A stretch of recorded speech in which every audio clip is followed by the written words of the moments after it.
Mariborčani so v Hervis pokalu Slovenije po nekoliko lažjem četrtfinalu dobili prvoligaškega nasprotnika, za nameček pa bosta na sporedu še dva štajerska derbija.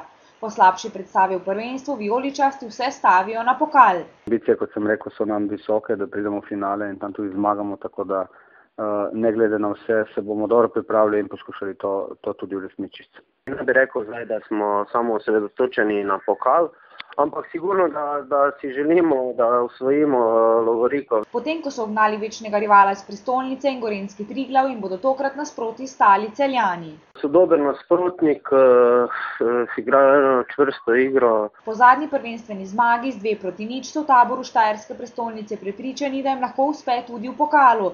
Odločilnih bo kar nekaj faktorjev, ki lahko prinesejo vstopnico za veliko finale. Pomembno je to, da imamo visoke ambicije. Potem je uspešnejša in regeneracija in pa priprava na samo tekmo. Zavedamo se, da smo dobro pripravljeni, po vsaki tekmi se je potrebno čim bolj regenerirati in